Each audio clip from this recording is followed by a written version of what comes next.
basketball when they've added Buddy Hield and replaced Clay. Buddy Hield is actually playing defense for like one of the first times in his career. He has Buddy Hield. Dude, he has the motivation to play defense now, and he's always shot the ball so damn well. So I think that it's going to be, I think that addition's a lot bigger than what people give anything credit for. Yeah. My pick tonight is Warriors. I think they're hand Cleveland the first losses.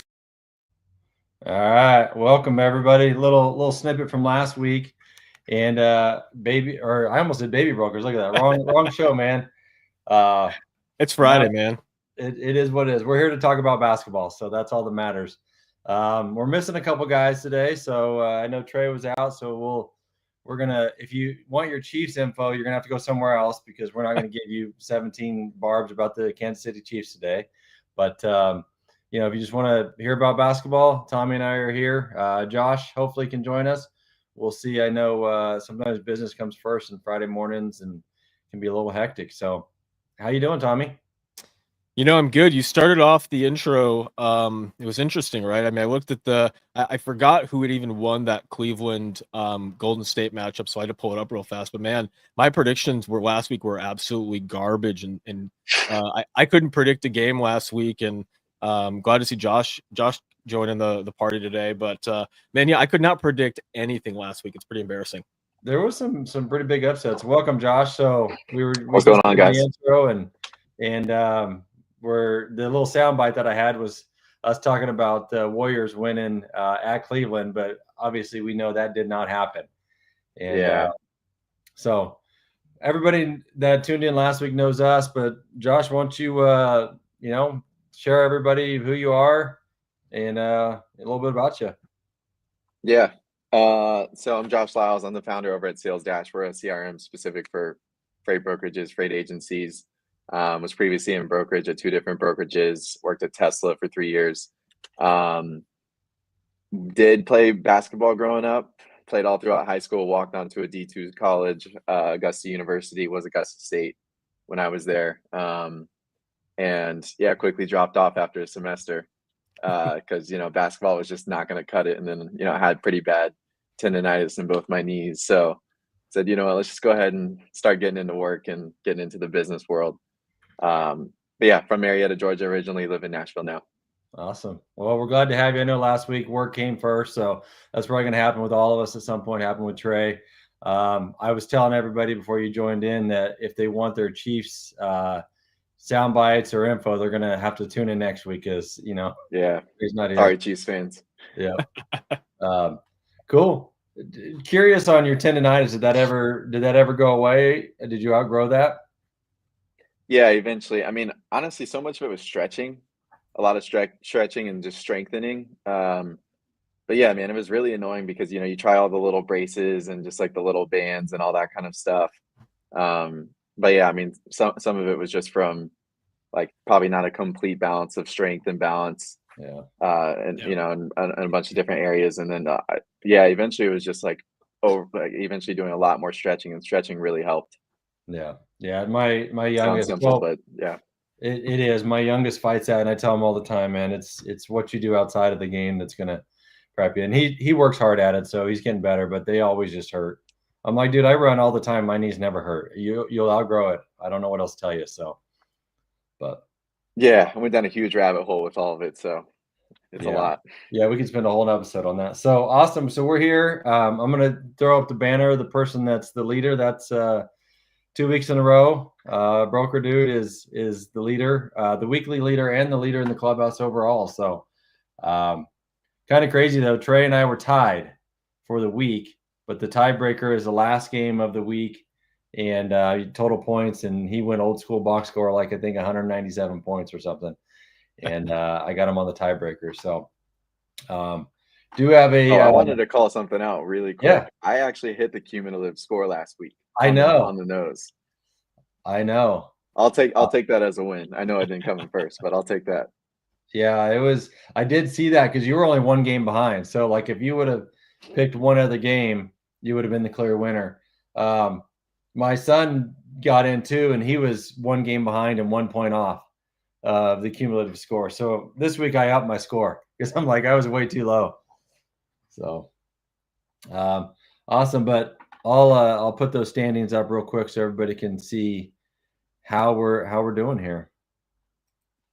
Oops. You got to remember how to share on this stuff, It's always something. Man, I just looked at it. It's looking rough for Think Freight right now. Bro, it's been a rough season so far, man. But listen, we're early in. Just because we're starting off slow doesn't mean we're not going to take off and hit stride. Yep. It's early. It's early. So weekly, this is the weekly. We've got Broker Dude and 3 balls, which is Trey. We're tied. And then the 203, I got him by 6 points. And as you can see, there's a lot of people, just one game and a couple. And we're getting the kind of cool thing. We're getting more and more people to play. So hopefully we'll have some guest stars here at some point. And, just let's see the overall leaderboard here. So you have 2 games up on Josh, 3 up on Trey. Sorry, Tommy. 7 games, man. It's tough, man. Well, like I said last week, I'm such a like a Bulls diehard and an NBA casual.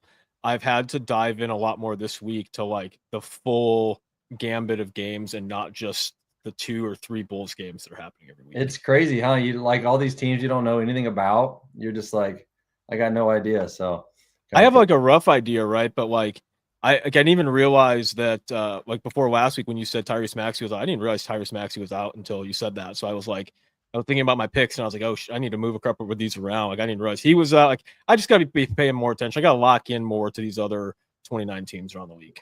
Yep, exactly. Awesome. So went through the winners standings. So let's talk about our last week's locks. Josh, you weren't here for that, but Tommy's already shaking his head. What was your lock? Yeah, so I had a good lock last week. I had Mavs over Phoenix by a lot, and we know that didn't happen. Phoenix won by 1. It was a pretty good game. I honestly thought I didn't think that Phoenix was going to play as well as they did. I might be turning a corner a little bit on Phoenix and having a little more faith than I did last week, and maybe a little bit more bearish on the Mavs than I was. Yeah, I'd agree with that. Well, Trey and I's lock was almost in the same category. We went with Boston over the Nets, and it took overtime for that to happen. So I think, didn't you talk about too, another lock was the Blazers losing or something like that? I know we talked about that as well. I think we did. I think we talked about Minnesota over Portland as a pretty big lock. With Portland not having really anyone aside from Scoot Henderson, it's those kind of games are going to be tough for a young team like that. Yeah. And you did win that game, but the crazy thing is they played 2 more times and Portland beat the Wolves twice. I don't know what's going on. Twice. Back to back, didn't they? Yeah. Yeah. So I know you weren't here last week, Josh, but did you have any locks in your mind before that you had picked? No, I did watch a little bit of that Suns Mavs game. I don't think I got to see the end of it, but the Suns are a little bit better than what I thought. I mean, I think it's still early too for the Mavs right now. Like they'll get into the swing. But yeah, no specific locks last week. I will shout out the Hawks for beating the Celtics in the first NBA Cup. In NBA Cup game. So that was good to see, and they did that without Trey Young too. Yeah, so you mentioned Trey Young. I'm kind of curious what you guys think, because since we've been doing this, and I have a drive of 3 hours to Medford every week. I was listening to NBA radio, and one of the things that they talked about was Trey Young and trading him. And just what do you guys think? I know he's a great player. He brings people to the arena, but can he win? It's tough. I'm gonna say yes. I mean, I feel like he can, man. I feel like so much of it is just his surrounding pieces, and that's the toughest part. It's like all the guys that they've sort of drafted, they've definitely had some misses. Like I'm gonna put Cam Reddish into that bucket. DeAndre Hunter could have been better, or can be better. Bogdanovich isn't a side. I would say really somebody that you probably want as like your main sidekick. Compared to some of these other guys in the league. I mean, he's just for like what Trey Young can do in terms of just his scoring, but also, I mean, he's a great passer. and Bogdanovich doesn't even average like double digits in points. Yeah. So So let me supposed ask to you, be a Josh. shooter. Like I'm in a different club. I think he can be a winner. I don't think he's a number one option. I think he's a number two, maybe even a number three. But so like if in your case, what do you do as Atlanta to build around him, right? They've tried a couple different iterations, they've tried different coaches, especially since going to the West or the Eastern Conference Final. So how do you build around him? I mean, it's just tough because they're one of those markets where a lot of free agents aren't going to go there, right? And I really believe that that's all it really is going to take is for them to have somebody strong alongside of him. I don't, whether he's a one or a two, I don't think it matters. I do think, I think he technically can be a one because the guy's a closer. The guy can close down the stretch. He can make plays, whether it's taking the shot, getting in the paint or making the dish off, whatever he needs to do. So I think he's capable of doing that. But he just, his probably the best person that he's had that's helped him out in his career is John Collins.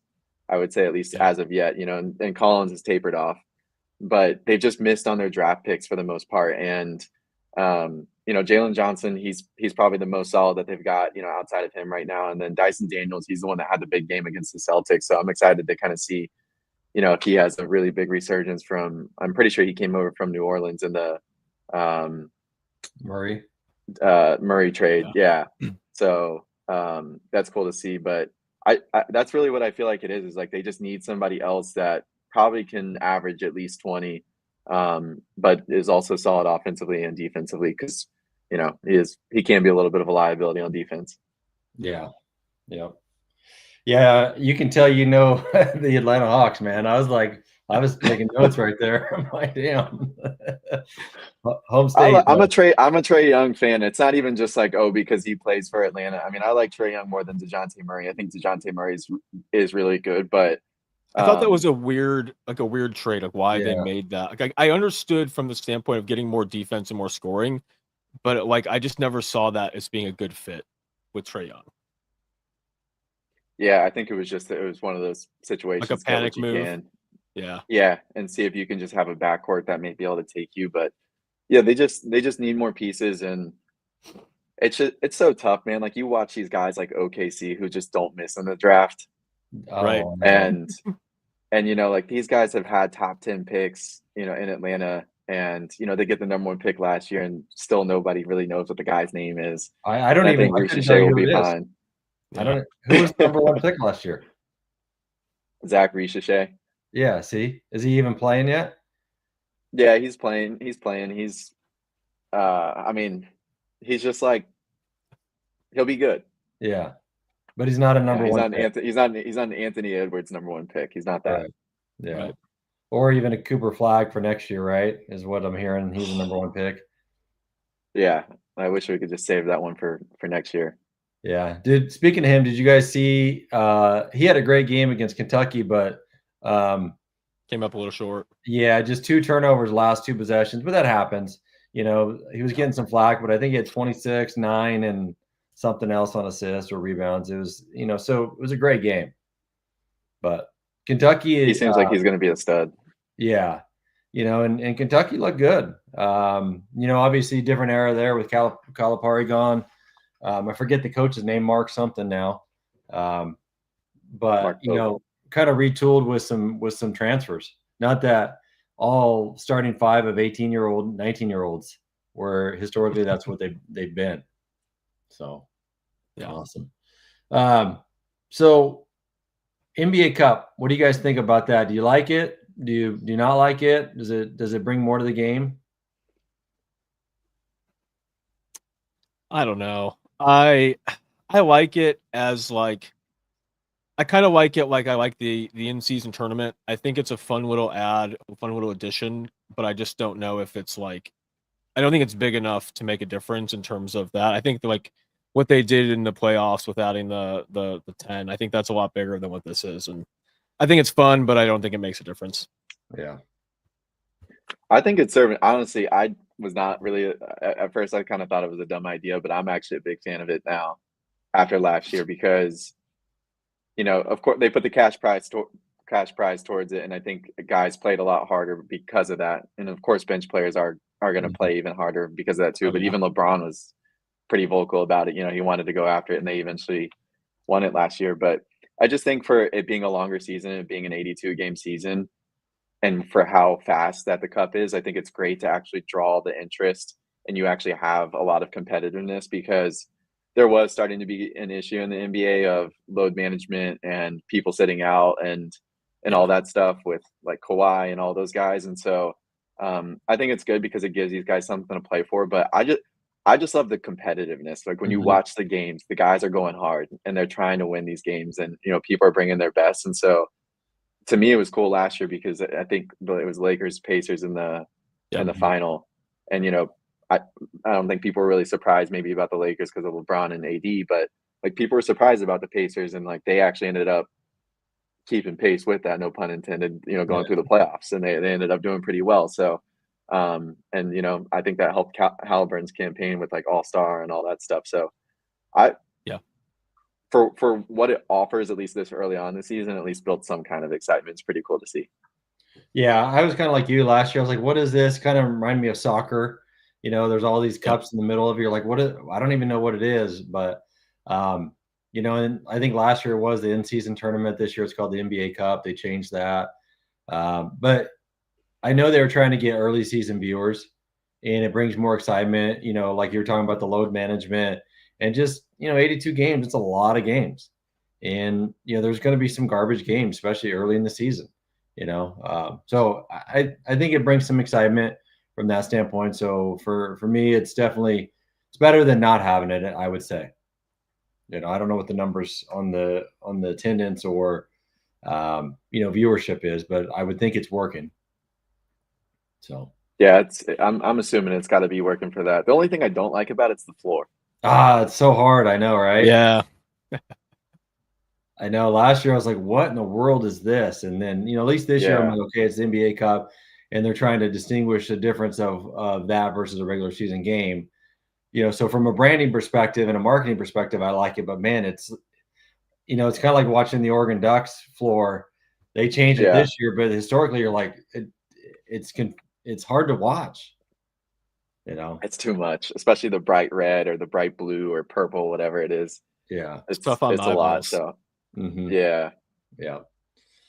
Looks all right. So Cavs, man, still 13-0. Who would have thought that? No, nobody. But I will say this, man. Like since the bubble, Donovan Mitchell's just easily one of the most underrated players in the league by far. And I love that guy's mentality and just like how he approaches the game. And I mean, it just seems like most years, every year in the playoffs, he's one of the best players in the league. It's just he's been in Utah, he's been in Cleveland, smaller market teams, but not as much to work with. And like he legit is just a walking 30 piece. Yeah, if not a 40 piece in the playoffs, every time. Right? Yep. Right. In the playoffs, 40. I mean, it's insane. But he didn't get as much help from Garland last year. I was going to say just really quick, the one thing is like Garland just was not himself last year, at least in the playoffs. And so I haven't actually really watched the Cavs this year, but it just seems like Garland's kind of got his mojo back a bit this year. And he's nice. Like Garland can play. He's kind of a Trey Young too, where the guy can score, he can fill it up, and he can dish and stuff. So like him having Mitchell as well, I mean, those two are so tough to stop together if they're both playing really well. Yeah. Well, it's hard because both of them can score at all three levels, and they both shoot like over. Like I think this year Darius Garland's over 43% from three. So that's tough to guard when you've got two guys like that. And traditionally teams don't have a lot of really great defenders to throw at these guys. So you got two guys like DG and like Mitchell. Yeah, it's tough to stop.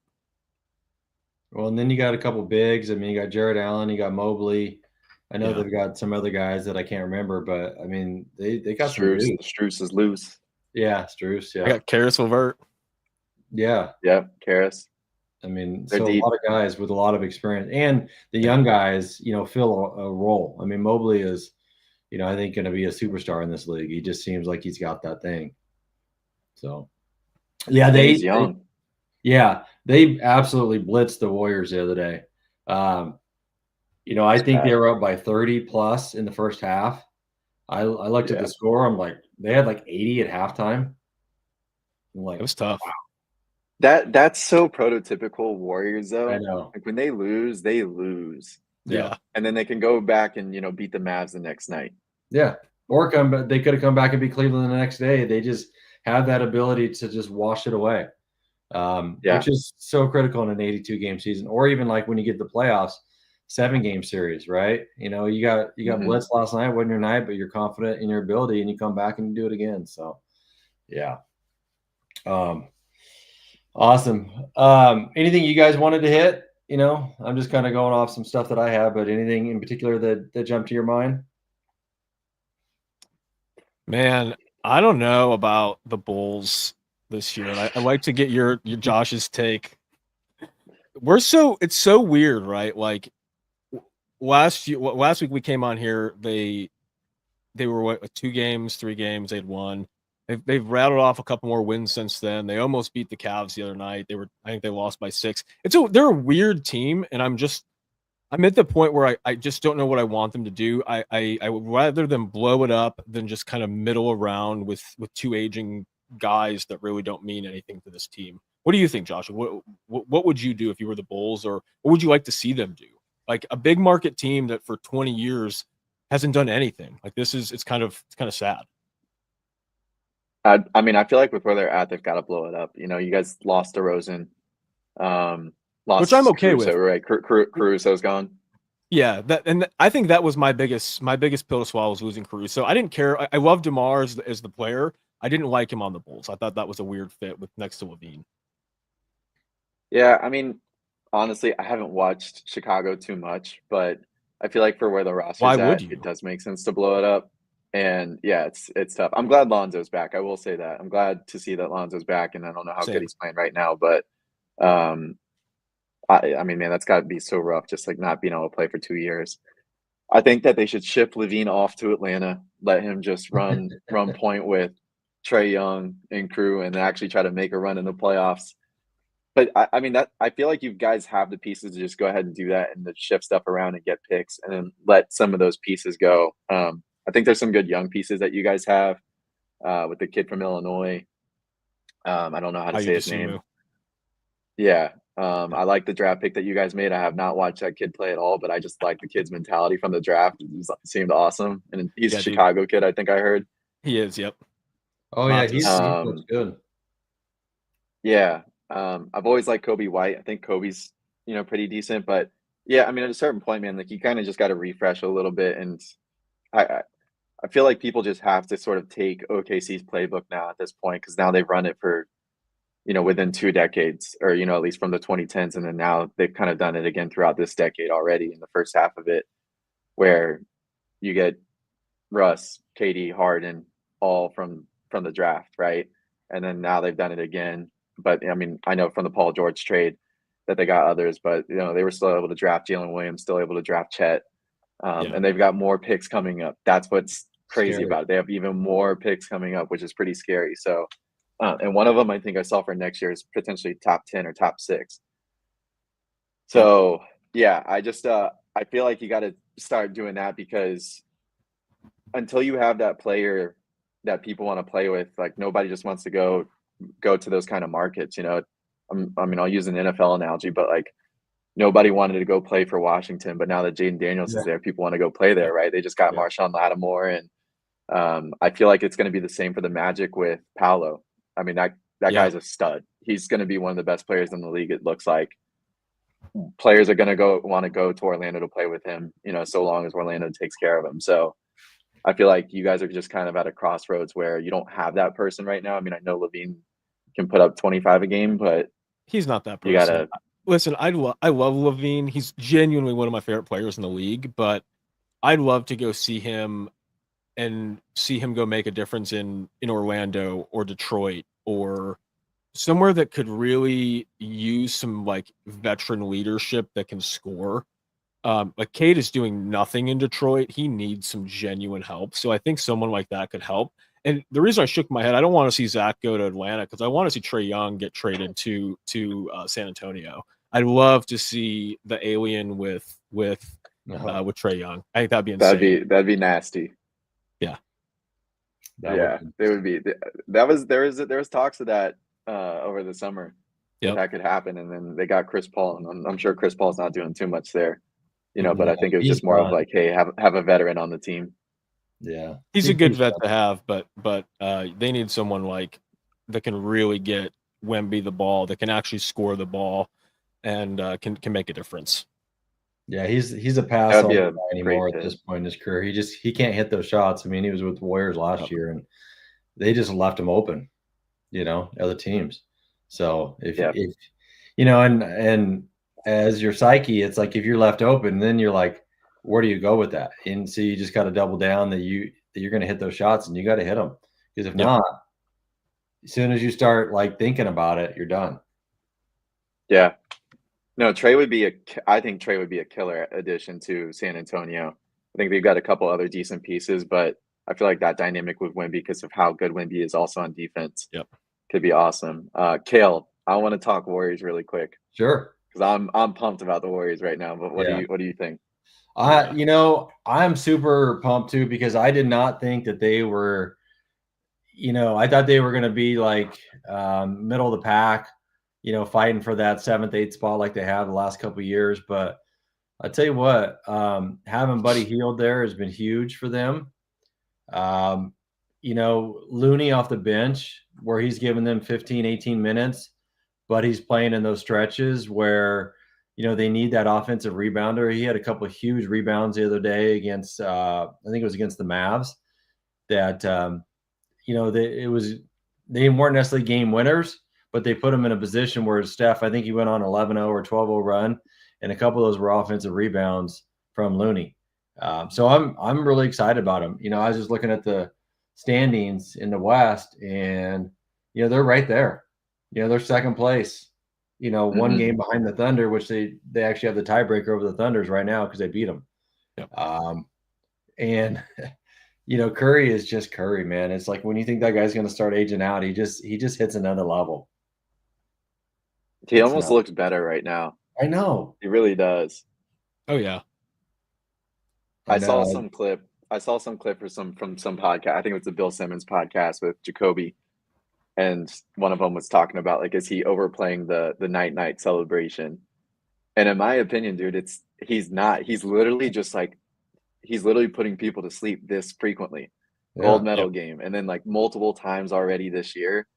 I mean, when fourth quarter, less than 3 minutes left, it's like his brain just goes to a whole other area and just a straight takeover mode. And it was pretty cool to see him close out the game against the Mavs. I will say that, with the whole Clay scenario and all that kind of stuff. But yeah, he looks like a top 3 player in the league right now. If not, like, why would you not put him at the 1 spot? Because he's closing everybody out right now. Yeah. Well, and I saw a thing, don't do the shimmy to him, and it was like Chris Paul when he did it a couple years ago. D'Angelo Russell did it to him, and then Clay did it to him. And, I thought the Mavs, I thought they had that game. And then all of a sudden, here comes Steph. They're never out of it.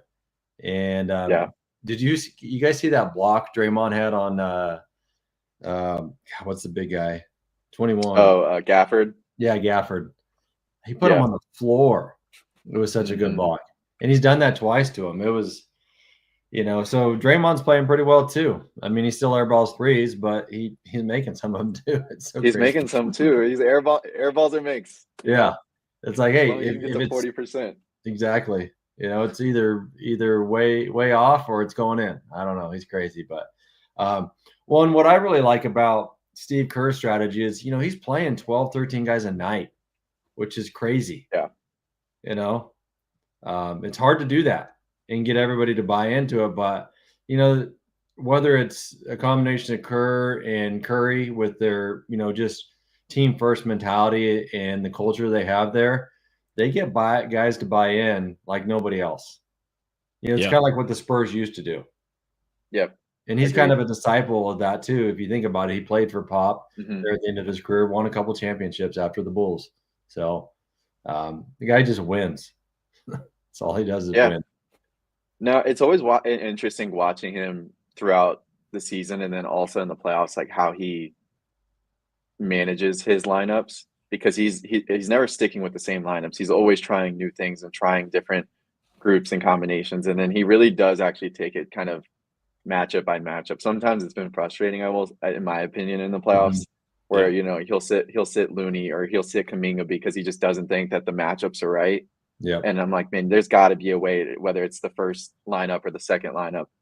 You can't tell me like Jonathan Kuminga can't find 12 minutes, in some of these. I forget which series it was a year or two ago. Yeah, I remember that.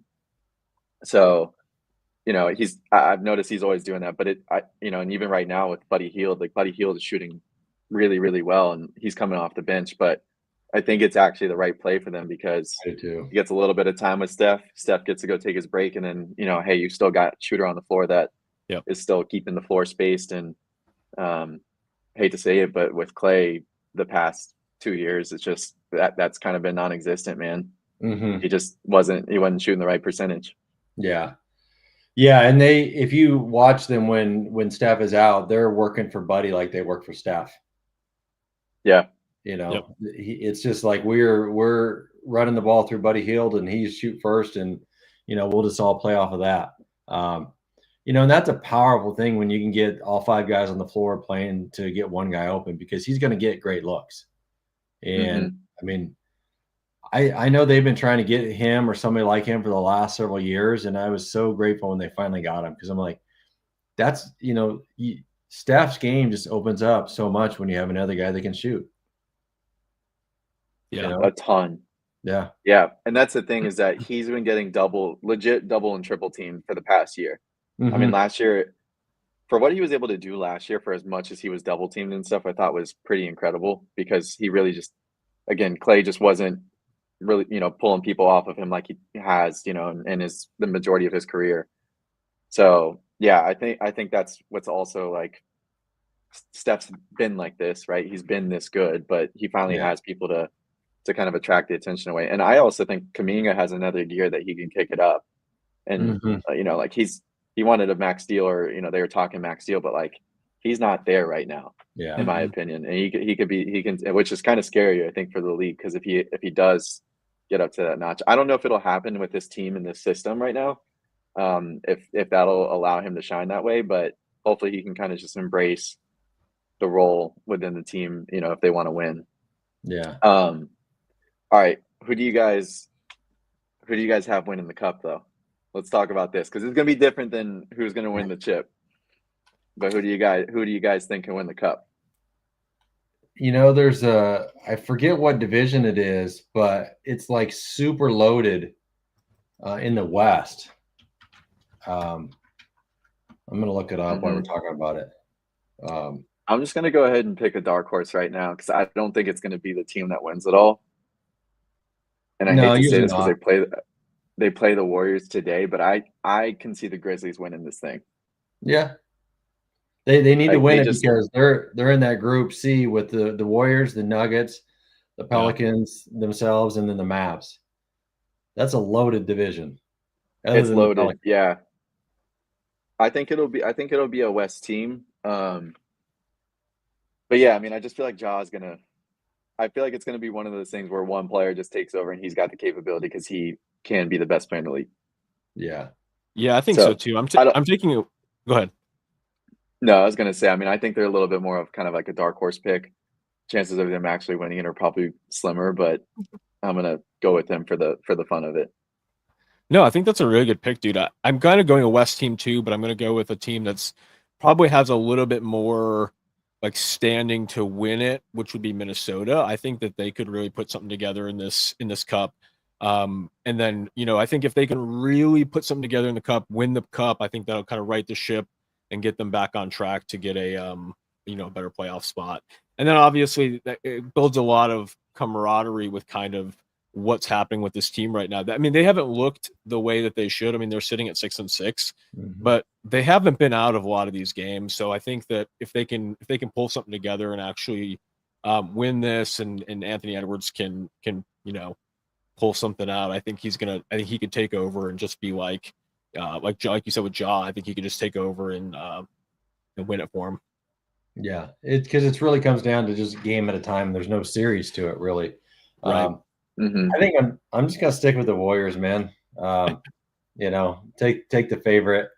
Yeah, they already have a game up on the Mavs in their group, and I don't know. I just one game, going back to the Olympics, Curry, man, he's just in another world. It's just He's I don't know. different. If there's a He funner is. guy to watch playing basketball, and Yeah. his absolute joy for the game is what gets me. I love it. It's just he- so fun. Yeah, he's It having is the fun. time of his life. He really is. So, all right. So Tommy, Warriors. I like Tommy's pick, and I think the Wolves can easily win it specifically because of Ant for sure. Yeah. I think the one thing that's definitely sticking out right now is they've got to figure out a way to get DiVincenzo slightly more involved because like he's better than what he's doing right now and showing, and he just looked so good during the playoffs last year. I mean, the guy literally had 30-point games and stuff, so the guy's capable to be averaging 15 to 20, but he's just not there right now. And I know it's getting integrated into a new system. You've got Ant, who's ball dominant, but that can make a huge difference for the Wolves, I think, if he can figure out how to get more integrated. Yeah. Who was your pick again, Josh? Grizzlies. Okay. I just write it down that way. I don't have to, I can keep track of it for next week. So, or it won't be next week, but we can talk about where they're at in the standings. So, no, that didn't. It would be something if Chicago could beat Cleveland tonight and break the streak, and then that would be something, Tommy. You might have to put a bet down. Listen, I told everyone last week I will choose the Bulls in every single game for these picks this year. But in my mind, there's no way we are winning tonight against the Cavs. I mean, we almost did it the other night, but it's gonna take a miracle on offense and defense, and I don't have the faith. Yeah. Unfortunately. Never know. Yeah. You never know. You're spot on there. Levine could have a great night. Ayo could have a great night. I'm very bullish on Kobe White, but man, they're just rolling. Yeah. Do you think the Cavs could end up 22-0, 25-0 like the Warriors were in what was it, 16? Yeah.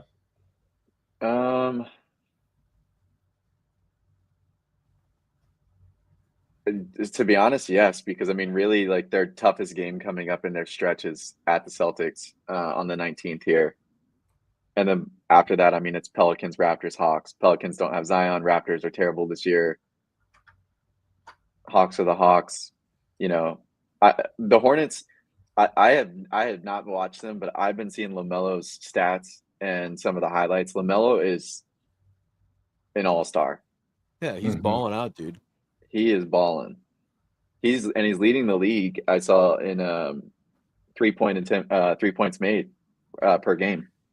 He's almost at 5, which is pretty insane. So it's sad that he's stuck. Yeah, where he's stuck, man. I'd love to see him on a competitive team. Yeah, the Warriors could have drafted him. They could have, man. And think about where they would be if they had him instead of who they draft. I can't even think of who they drafted in that draft class. That's how bad. It was was that the Wiseman draft? Wiseman. Yep. Yeah, that guy. Yeah. Is he in the league still? He was in Detroit last, but I don't know if he's still there. If he didn't make it in Detroit, he's not making it anywhere. I know, Let's just be right? real. He's on the Pacers. He's on the Pacers this year. Oh, that's right. I think he's hurt, isn't he? Probably. That I do not have an answer to. Yeah, I want to say he got hurt. So, yeah. No, but I mean, the Cavs legit could make this. They could get to the 20 game mark for sure with their. I mean, it's not going to be easy, but they've got a little bit of a runway if they can beat the Celtics. I think that's the only one that's going to be in the next 7 games. That's going to be pretty tough. Mm-hmm. They have 11 games to go to catch the Warriors' 24-0 start. Man, when you got Celtics twice and you got Nuggets in there, I doubt it. Yeah, that's so They're tough. probably That's also so going to tough get caught by one of these teams, like the Bulls or the Raptors will be the one to do it too. You're right. Yeah, exactly. On a back-to-back or something like that, and you're either tired or you're looking to the next game. It's really easy to do. Yeah, you look past the easy win team like a Detroit and lose by 5. Yeah. I think the one thing though that when you look at their scores that they have going for them, because this is a real thing to me. for teams with their records and stuff are they are just winning the close games. You know, it's not that they're blowing everybody out. They're winning games by 1, 2, 3, 4 points. And so the fact that they just have comfort and being able to close those out is going to help them in the long run, because that's the reason why some teams just are never able to get over the hump. You can't finish out the games, you know, in those 2-point games. And it looks like so far that they've been able to do that, even, you know, as a recent, like most of the games are pretty close. Well, and I think to me, when you can win those close games, it's because you have that veteran that the ball just goes to the right place. You know, if it's Mitchell or Garland, it's not necessarily a veteran, but they just make the right basketball play. You know, they can hit the big shot, or they can drive and dish, or they can give the ball up to the hot hand, you know, and just being able, you know, that is such an underrated skill. And I don't know how you actually quantify that, you know, with teams that can just win those close games, because those are the winners, you know. You know, I saw last year for us, and I was talking to Taylor that works for us in our son's basketball team. Is like, you guys win all these close games. I'm like, that's what you're supposed to do, man. You know? Yeah. And a lot of it is, you know, I'll brag about my son. He just gets the ball and he either gets fouled, makes the free throws, which is critical. I don't know how many games he closed out where we were either down or with a tie or a small lead, and he makes the free throws, or he drives and dishes. And it's kind of the same thing with the Cavs. They're just winning those games. It's pretty awesome to see.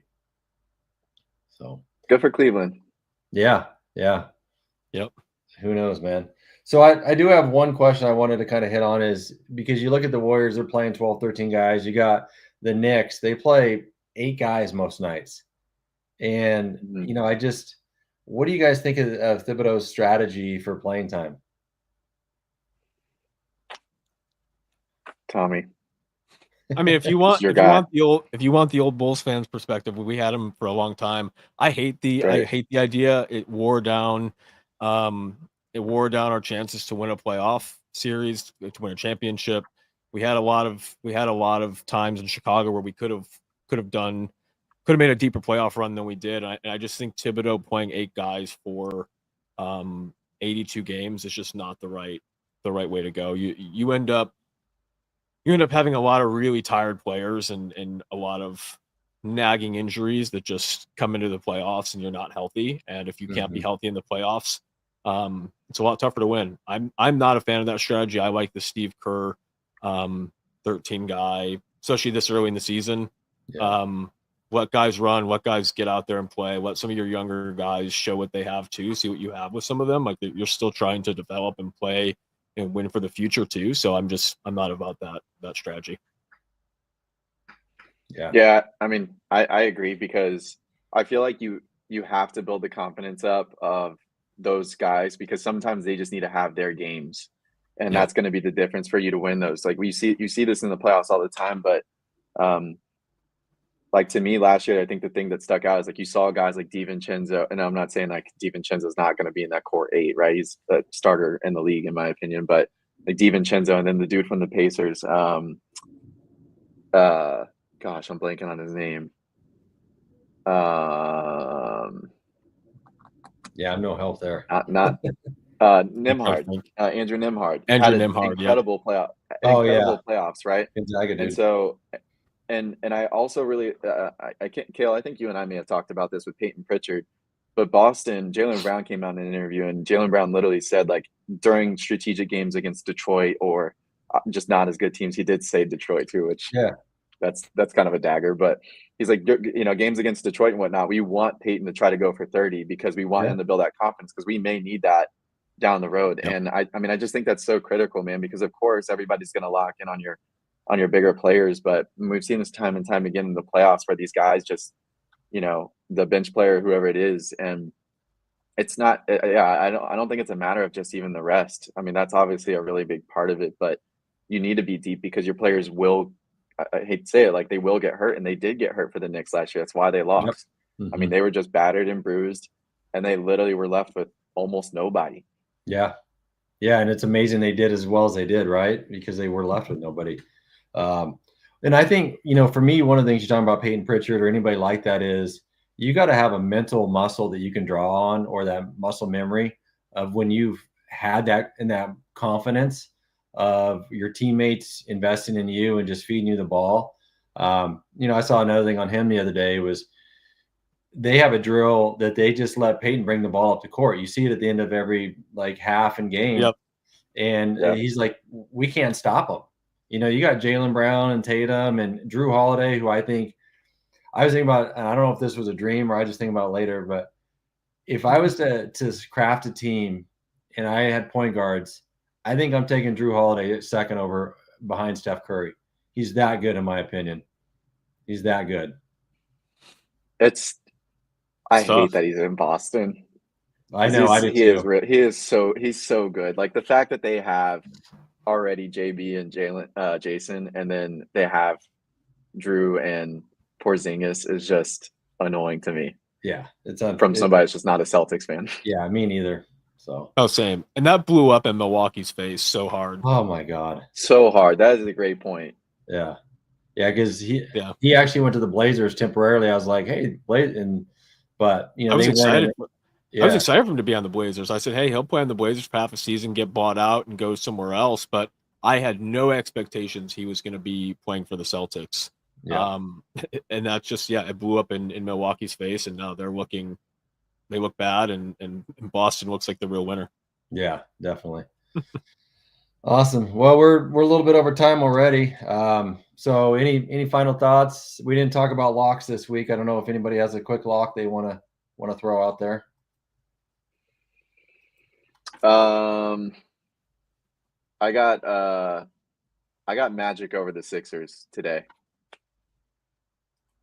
Ooh. Well, I guess that one's kind of easy because I mean the Sixers just are not good right now. Huh? Well, you picked the lock for a reason. But yeah. I'll go Magic over the Sixers. I'm gonna go with a little bit different. I'm gonna go Bulls over Houston on Sunday. Lock Bulls. All right, I'm just gonna be on the Cavs. So loyal. I'm gonna go with the Cavs bandwagon. Absolutely. Sorry, they're a lock tonight over the Bulls. Dude, I'm gonna be texting you all night when the Bulls kick their butt. Awesome. But they're not going to. I'm taking off, so you can text me. We have the pleasure of going to 2 basketball games this afternoon for 2 teams my kid's talking to. They played the same place back to back, so pretty awesome. So we're heading down here in probably about an hour and a half to Klamath Falls, Oregon. If you ever know where that is, you probably don't. But I do not. Yeah, but Sounds a couple fun. NAIA schools. So we're excited for that. And he's been putting in the work, so it's pretty cool. That's awesome. Hell yeah, man, go get it. That's awesome. Awesome. Well, any parting messages or get your picks in if you're listening. We want to see more people. I saw a lot more people come in, so we can have somebody win the weekly. We'll bring them on as a guest because they're going to know more than we are. Not that we're experts, but we just like the game. So yeah, no, this is fun. I definitely I'll admit I haven't been paying too much attention, like watching too many games, but this is fun to talk about and kind of hear what you guys are seeing around the league. And I need to get a little bit more tuned in, but it's fun to be able to have this to kind of bring the interest back. Yeah. Hey, dude, if this is you not being tuned in, I know, right? I'm really screwed for the rest of the season. I know his level of knowledge of some of it already. I'm just like, okay, we brought in a ringer. He's just getting warmed up. So that's all good. I love, and I can watch a basketball game any night of the week, and it doesn't really matter who's playing. But I mean, so like at this point, I'm just getting caught up with articles, highlights, and all that kind of stuff. So, but yeah, this will probably drive me to be paying attention a little bit more. Awesome. Got to catch Kale. Can't let Kale just live in the top spot. I know. We got to get the sales dash or somebody else's logo up here, So yeah, exactly. Awesome. Well, thanks, guys. Appreciate it. We'll see you next week. See you guys. See you guys.